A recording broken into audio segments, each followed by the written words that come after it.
Bismillahirrahmanirrahim.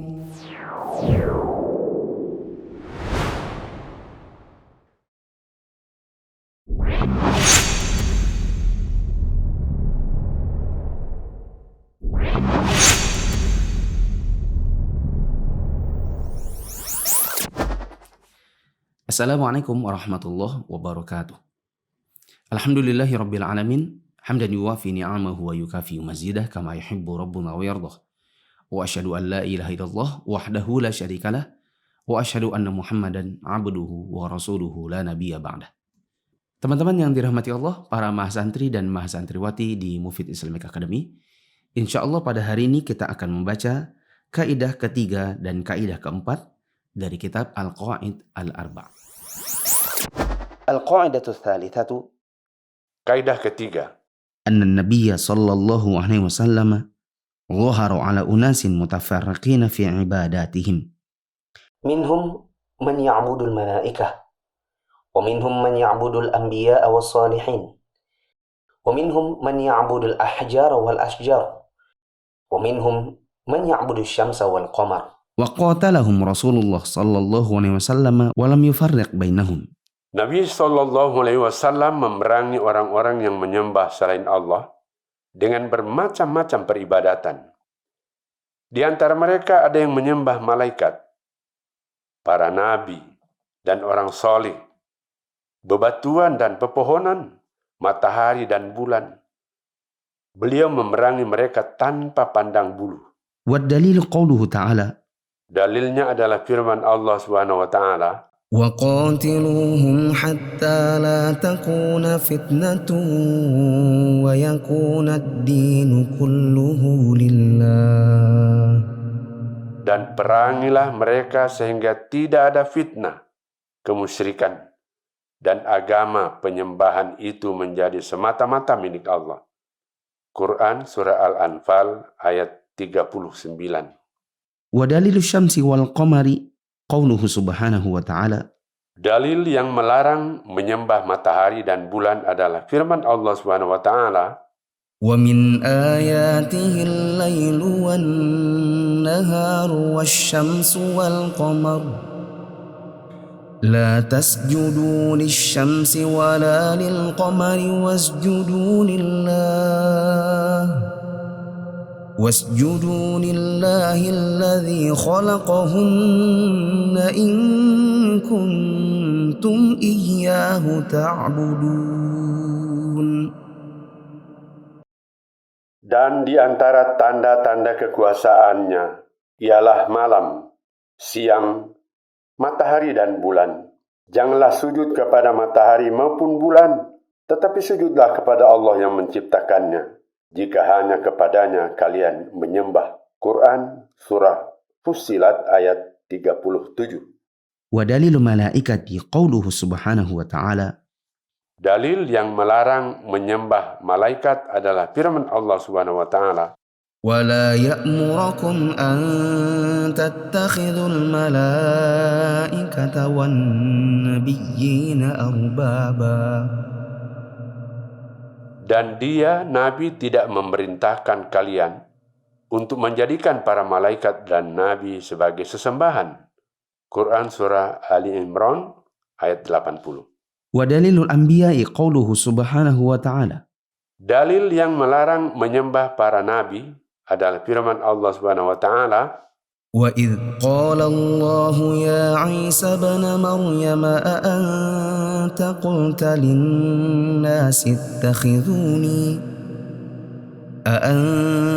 قُلْتَ لِلنَّاسِ اتَّخِذُونِي وَأُمِّيَ إِلَٰهَيْنِ مِن دُونِ اللَّهِ قَالَ سُبْحَانَكَ مَا يَكُونُ لِي أَنْ أَقُولَ مَا لَيْسَ لِي بِحَقٍّ إِن كُنتُ قُلْتُهُ فَقَدْ عَلِمْتَهُ تَعْلَمُ مَا فِي نَفْسِي وَلَا أَعْلَمُ مَا فِي نَفْسِكَ إِنَّكَ أَنْتَ عَلَّامُ الْغُيُوبِ.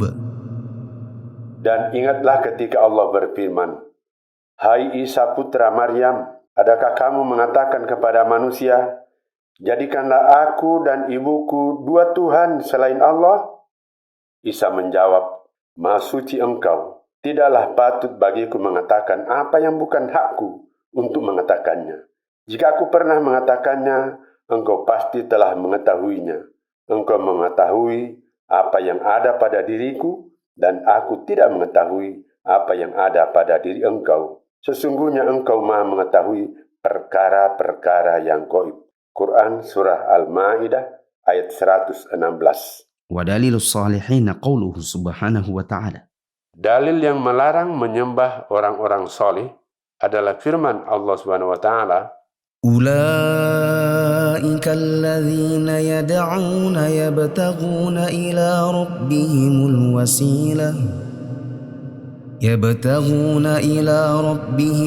wasilah ayyuhum aqrabu wa yarjuna rahmatahu wa yakhafuna 'adzabahu. orang-orang yang mereka seru itu, mereka sendiri mencari jalan kepada Rabb mereka. Siapa di antara mereka yang lebih dekat kepada Allah, mengharapkan rahmatnya dan takut akan azabnya. Quran Surah Al-Isra ayat 57. Wa dalilul ahjari wal ashjar qauluhu subhanahu wa ta'ala. Dalil yang melarang menyembah pepohonan dan bebatuan adalah firman Allah Subhanahu wa taala, Afara'aytumul Lata wal Uzza wa Manata ats-tsalitsatal ukhra. maka apakah patut kamu, hai orang-orang musyrik, menganggap Lata dan Uzza dan Manat yang ketiga, yang terakhir sebagai anak perempuan Allah? Quran Surah An-Najm ayat 19 sampai dengan 20. وحديث أبي واقد الليثي رضي الله عنه قال: خرجنا مع النبي صلى الله عليه وسلم إلى حنين ونحن حدثاء عهد بكفر وللمشركين سدرة يعكفون عندها وينوطون بها أسلحتهم يقال لها ذات أنواط فمررنا بسدرة فقلنا يا رسول الله اجعل لنا ذات أنواط كما لهم ذات أنواط. Begitu juga hadis dari Abu Waqid Al-Laythi radhiyallahu anhu. Kami pernah pergi bersama Rasulullah sallallahu alaihi wasallam ke Hunain. Saat itu kami baru saja lepas dari kekafiran atau baru masuk Islam. Orang-orang musyrik saat itu memiliki pohon bidara yang mereka kerap berlama-lama di sisi pohon tersebut dan menggantungkan senjata-senjata mereka di situ. Pohon tersebut dikenal dengan nama Zatu Anwat, tempat menggantungkan. Tatkala kami melewati sebuah pohon bidara, kami berkata, "Ya Rasulullah, jadikanlah buat kami pohon itu sebagai Zatu Anwat, sebagaimana orang-orang musyrik juga punya Zatu Anwat." Al-Qa'idatul Rabi'ah.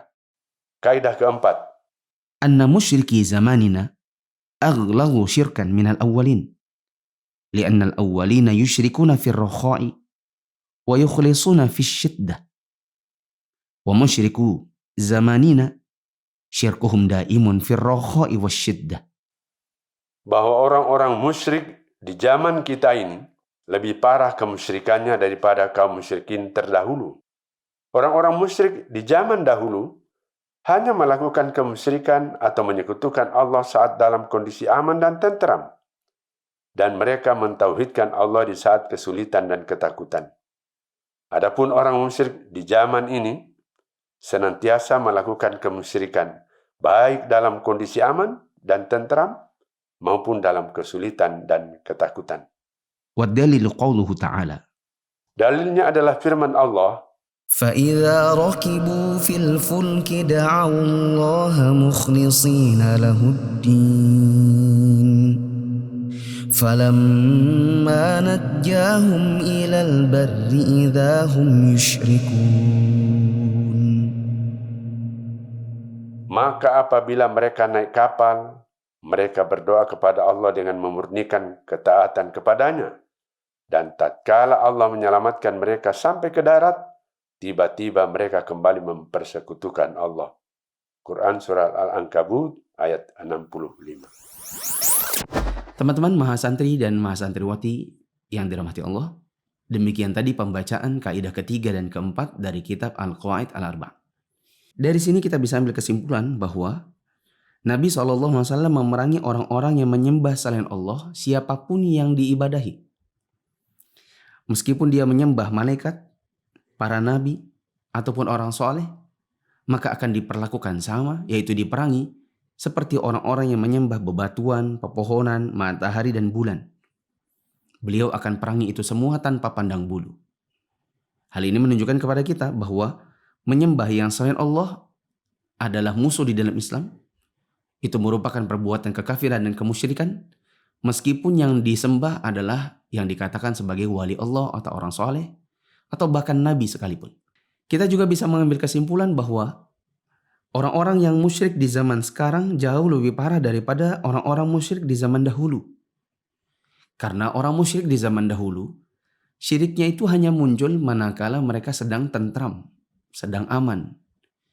Manakala mereka dalam kondisi ketakutan atau kesulitan, maka mereka akan kembali kepada Allah dan mentauhidkan Allah. Adapun orang di zaman sekarang, dalam kondisi apapun, apakah aman dan tentram, maupun sulit dan ketakutan, syiriknya senantiasa muncul. Insya Allah, kaidah ketiga dan keempat ini akan lebih didetailkan saat kita nanti membahas Al-Qawaid Al-Arba' dengan menggunakan panduan buku Syarah Al-Qawaid Al-Arba' karya Syekh Sa'ad bin Nasir Asy-Syadzili, hafizahullahu ta'ala. Demikian kurang lebihnya kami mohon maaf. Subhanakallahumma wa bihamdika asyhadu an la ilaha illa anta astaghfiruka wa atubu ilaik. Wassalamualaikum warahmatullahi wabarakatuh.